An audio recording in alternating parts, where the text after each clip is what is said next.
Fala galera, tudo bem com vocês? Vamos para a nossa 15ª aula do curso do Zero ao Trader Financiado, cada vez mais completo para você se tornar um trader patrocinado de uma mesa proprietária e ter uma renda em dólar ou real, a depender do tipo de mesa que você escolher.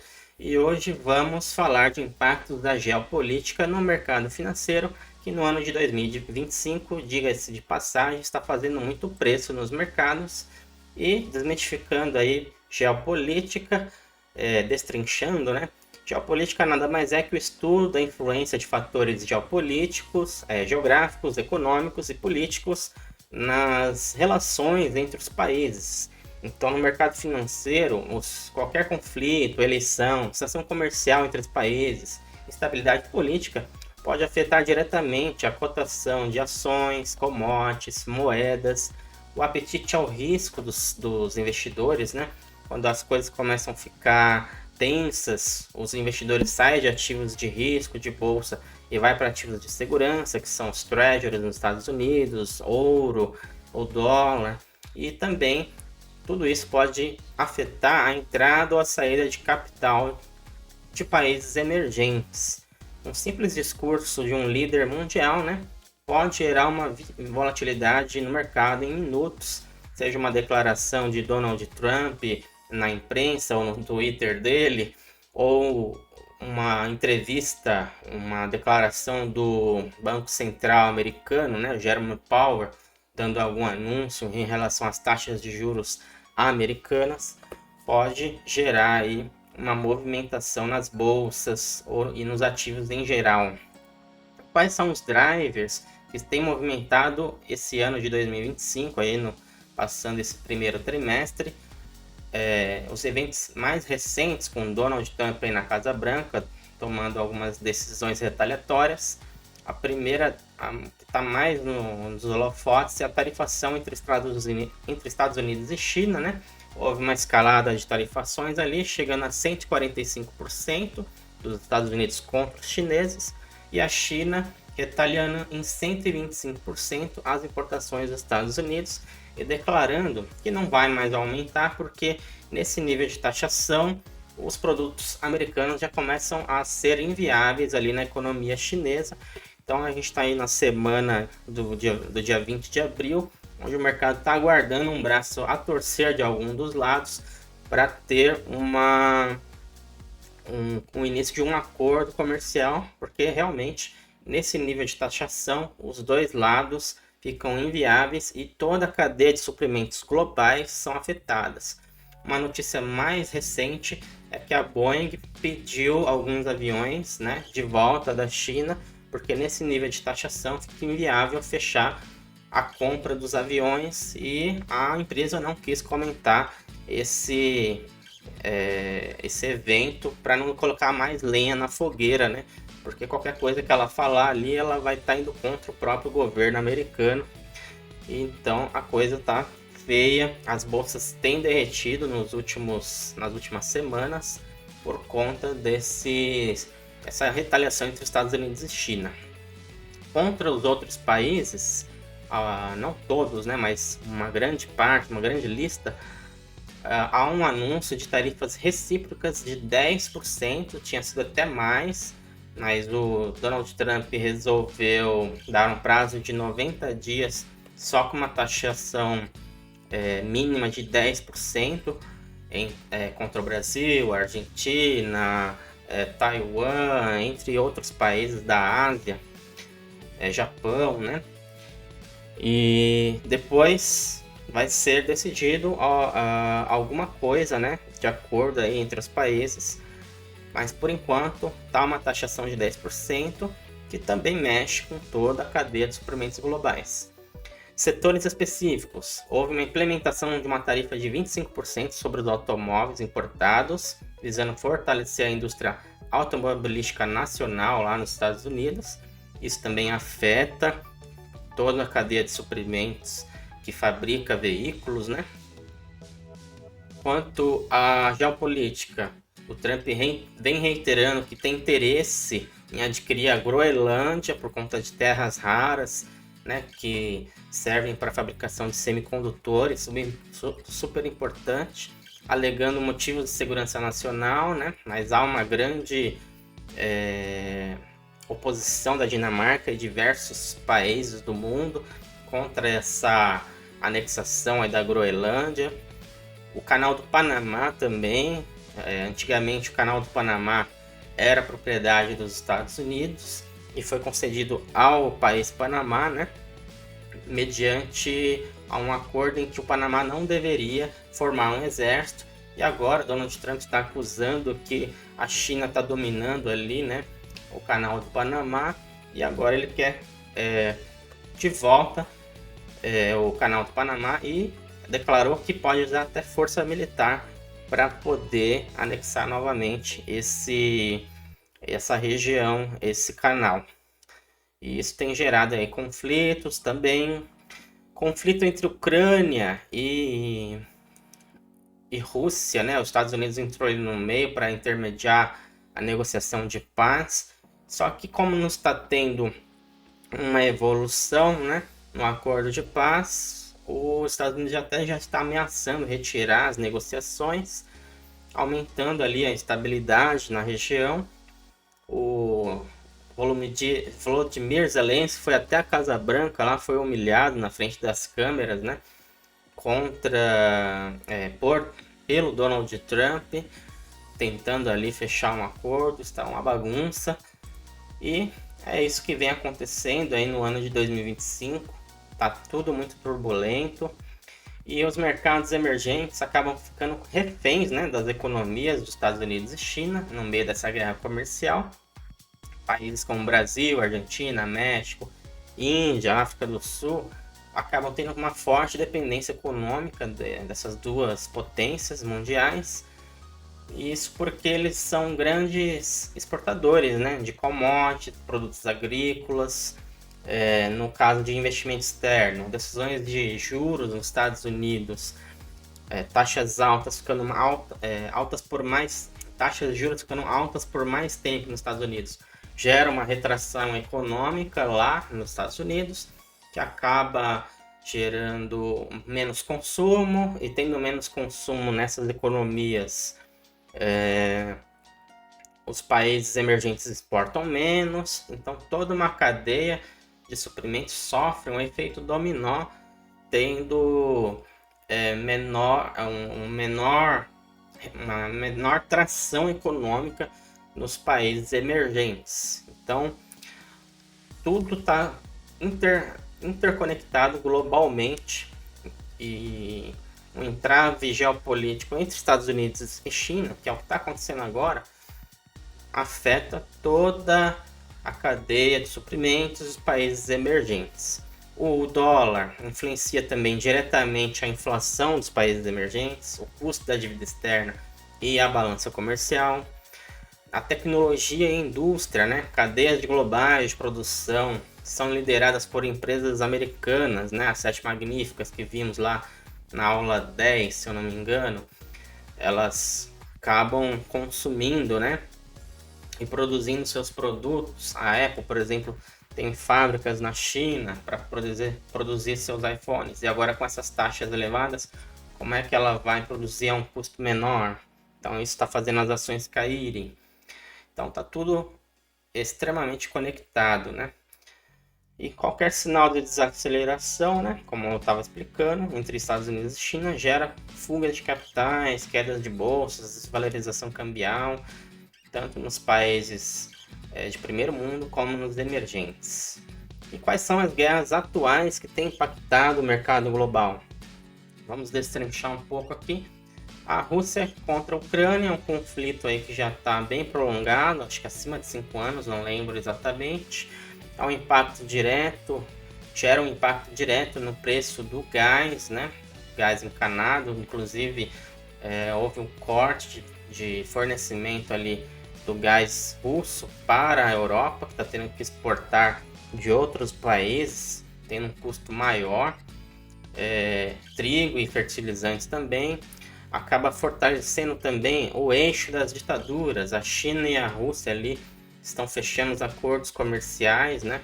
Já que ela está com embargos, sanções Inclusive no sistema SWIFT, que usa o dólar como transação, ela está banida, né, de fazer transações.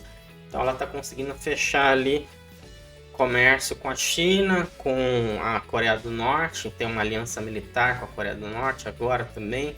Houve uma grande expedição de soldados norte-coreanos que foram ajudar a Rússia lá na Ucrânia.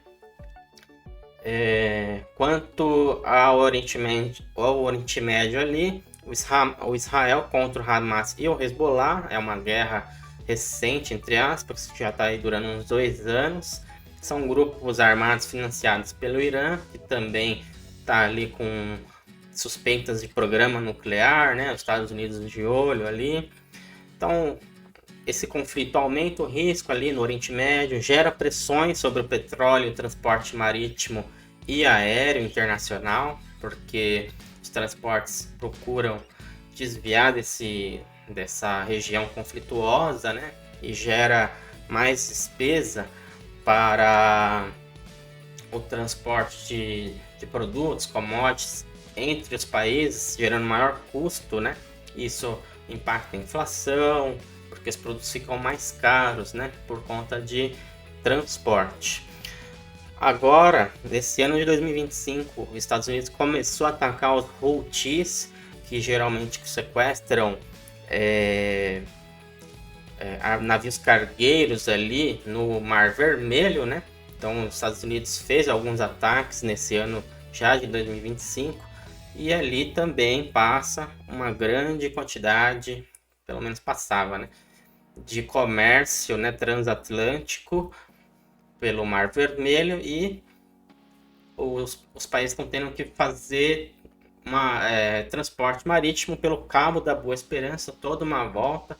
Se eu não me engano, demora 3 meses mais para os produtos chegarem nos seus destinos. Como eu estava comentando, gera maior custo de transporte, aumenta o preço dos produtos e aumenta a inflação nos países. Acaba sendo importada, né, inflação entre países e acaba gerando uma interrupção, né, de fornecimento na cadeia global de suprimento. Recentemente também houve uma queda ali de Bashar al-Assad na Síria.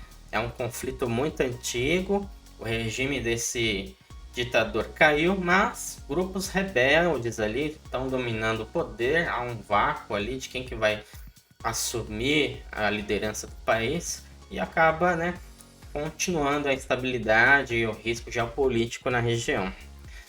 Vira e mexe também tem conflitos ali, provocações entre Taiwan e o Mar do Sul da China. A China acredita que declara que Taiwan é propriedade, né, da sua economia, da sua geopolítica, e ali acaba gerando uma tensão entre Estados Unidos e China, porque Estados Unidos é um defensor, né, de Taiwan e tem ali bases militares preparadas, porta-aviões, para caso precise defender Taiwan. Se não for os Estados Unidos, a China já teria invadido Taiwan e ocupado o território. E ali gera também, né, um risco para a indústria de semicondutores e tecnologia, que é claro o maior interesse dos Estados Unidos, né, ter Taiwan como fornecedor desse tipo de material de tecnologia para o seu território. A Coreia do Norte e a Coreia do Sul também vira e mexe tem testes de mísseis no mar, ameaças de ataques nucleares. A Coreia do Norte, como eu falei, formou aliança militar com a Rússia recentemente, enviando soldados lá para o território ucraniano para ajudar na guerra. Não há um conflito armado, mas sempre tem uma provocação de um lado ou de outro. É um ponto de atenção que deve ficar no radar dos investidores. As mais recentes provocações no ano passado, até meio hilário, era a troca de balões, né? A Coreia do Norte mandando balões com dejetos, fezes, papel higiênico, e a Coreia do Sul mandando balões com pendrive de músicas K-pop, que é proibido ouvir lá na Coreia do Norte, e por aí vai. E isso, querendo ou não, vai, né, ferindo ali e gerando um conflito geopolítico aos poucos. Qualquer hora sai algum ataque aí e a gente fica sabendo por breaking news. E quais são os reflexos da geopolítica nos ativos do mercado, né? Quando tem uma tensão geopolítica no dia ou na semana, o ouro costuma gerar uma tendência de alta, né? Porque ele é um ativo de proteção e hedge tradicional. Ele sobe em tempos de guerra, medo e incerteza econômica. O petróleo e o minério de ferro, né, também são sensíveis a eventos geopolíticos, tanto no Oriente Médio, ou qualquer mudança na expectativa de oferta ou demanda faz os preços dispararem ou arrefecerem. Por exemplo, a Organização dos Países Exportadores de Petróleo, né, a OPEP, anunciou recentemente que a demanda global por petróleo vai diminuir e ela vai cortar a produção. Quando ela faz esse tipo de anúncio, geralmente o petróleo tende a entrar numa tendência de baixa no dia ou na semana. O minério de ferro também reflete a força ou a fraqueza da China ali, sendo o contrato futuro mais negociado na bolsa de Dalian, que é uma bolsa de commodities chinesa. O dólar é uma moeda de refúgio global, né? Quando a coisa está pegando, o dólar tende a disparar, se valoriza quando há aversão a risco, e quando o risco está on, tende a desvalorizar, indo fuga de capital para países emergentes. Bolsas globais, S&P 500, Nasdaq, Euro 50, lá na Europa, DAX alemão ou a B3 aqui no Brasil, tende a recuar em momentos de tensão ou pode entrar em risk-on após anúncios de corte de juros por parte do Fed ou anúncios de estímulos por parte da China. Mas o momento atual é de pré-recessão, né? Ali dos Estados Unidos, na China, essa falta de acordo comercial com os Estados Unidos também está gerando o conflito, então as bolsas estão caindo no momento. O índice do medo, né, o VIX, que mede a volatilidade implícita das opções ali do S&P 500, quando esse índice está com uma volatilidade alta, indica eventos inesperados, guerras, conflito, né, comercial entre os países, que é o que está acontecendo agora. E os treasuries dos Estados Unidos, né, que são títulos de tesouro, os considerados mais seguros do mundo, costuma ser o destino em momentos de crise, mas agora, com essa instabilidade aí no governo americano, tem ocorrido fuga, né, do dólar, dos treasuries, até uma solução aí desse conflito comercial. E eles acabam valorizando em momentos que está tudo correto, né, com a fuga de ativos de risco, sendo considerados os títulos de renda fixa mais seguros do mundo. Então, a geopolítica, o contexto macroeconômico, ele afeta o mercado, né, fora aí do gráfico, do fluxo de ordens. Então, você precisa ficar atento ao contexto sempre, vendo notícias. E as fontes que eu recomendo, que eu utilizo, são o site da Bloomberg.com. A assinatura não é tão cara, são $14 por mês para você ter informação macroeconômica de qualidade e praticamente em breaking news, né? Costumam postar rapidamente o que está acontecendo. Tem o Bloomberg Television no canal no YouTube também para ver algumas matérias, legendado. A CNN Brasil também tem um conteúdo muito rico. Eu gosto muito de assistir o WW do William Wack, onde forma-se uma mesa ali de especialistas com o Lourival Santillana, Thaís Heredia, que são economistas, né, especializados em comércio internacional, doméstico também, comentam ali o cenário e você fica por dentro, sempre aprendendo alguma coisa nova ali sobre contexto macroeconômico e ficando atualizado o que está acontecendo para tomar decisão aqui na frente da tela. Um outro canal novo aí que também convida bastante especialistas para comentar o contexto macroeconômico é a BMC News, eu super recomendo. Tem um canal no YouTube que tem bastante cortes de entrevistas importantes. O site também é bacana. No Investing, eu utilizo mais o calendário econômico para acompanhar a divulgação dos indicadores de inflação, PIB, dados de emprego, payroll, né? Vendas no varejo. São dados econômicos que o Fed utiliza para decidir a sua política monetária, né? Tem que saber interpretar ali o impacto do indicador, quando ele vem alto ou acima do esperado ou abaixo do esperado, como que ele vai refletir na política monetária e por sua vez, a política monetária afeta a valorização ou desvalorização dos ativos no mercado. Isso eu tenho falado ao longo do curso aí. Vou deixar a playlist completa novamente aqui num card para você acompanhar o desdobramento aí das aulas. E por último, a agência Reuters também é uma fonte de notícias muito boa no sentido de macroeconomia. É uma das maiores agências de notícias do mundo, com foco neutro, né? E cobertura global. Então, o que eu tinha para falar, né, de contexto macroeconômico e geopolítico nessa aula era isso. Espero que você tenha gostado. Deixe seu comentário aqui se você tem opiniões, fontes de notícias além dessas que eu mencionei aqui, que são muito boas. Deixe sua opinião aí nos comentários, um like se gostou do vídeo e nos vemos na próxima aula. Até mais, tchau, tchau!